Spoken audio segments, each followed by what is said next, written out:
Yeah, there really is. And it really speaks to the Packers' MO of not really going out and breaking the bank in free agency and drafting well year after year after year, right? I mean, you talk about the playmakers on defense. Edgerrin Cooper, we touched on one of the more underrated players across the entire NFL, potentially an all-pro in his second season. But Rashawn Gary, homegrown talent. Lucas Van Ness hasn't really turned that corner yet, but you're entering year three, second year in Jeff Hafley's system, big opportunity for him to break out. And when they did go out and spend big, they go get Xavier McKinney, and he plays his way into becoming an all-pro for the first time in his career, right? You talk about the offensive side of the ball, Luke Musgraves and Tucker Kraft.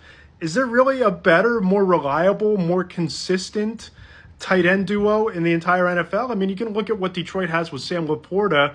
Who's number two? Chicago, you have Cole Kmet and now Colston Loveland. The Eagles have Dallas Goedert, and, Calcaterra is developing, I guess, but not many teams have two tight ends that they can throw out there at such a high level as the Packers do. The offensive line has 3 or 4 homegrown players. Jordan Love, homegrown talent. They've already secured him on his second contract. The wide receiving core is notoriously all homegrown. And here's what I really like about what Brian Gutekunst has done.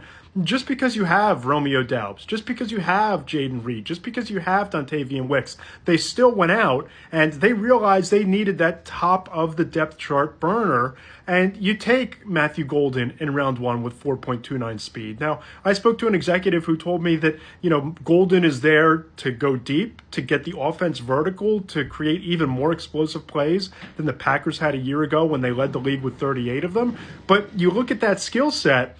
If the route running improves, if the hands continue to improve, why can't he be the top of the depth chart type of player? And I look at that division, there's opportunity there, right? I think that Detroit is still the class of the NFC North, right? Just based on talent, because we talk about the talent on the Packers roster. My goodness, what Brad Holmes has built in Detroit. Chicago is going to be a lot better. And there's so much talent in Minnesota, but that they're kind of the wild card to me, right? Because you have Justin Jefferson, you have Jordan Addison, you bring in Jordan Mason at running back, who's going to be an upgrade over what Aaron Jones gave them. And that defense with Brian Flores as a mad scientist blitz designer, they're going to keep Minnesota in the mix, right? But J.J. McCarthy is such an open question that I think there's an opening there.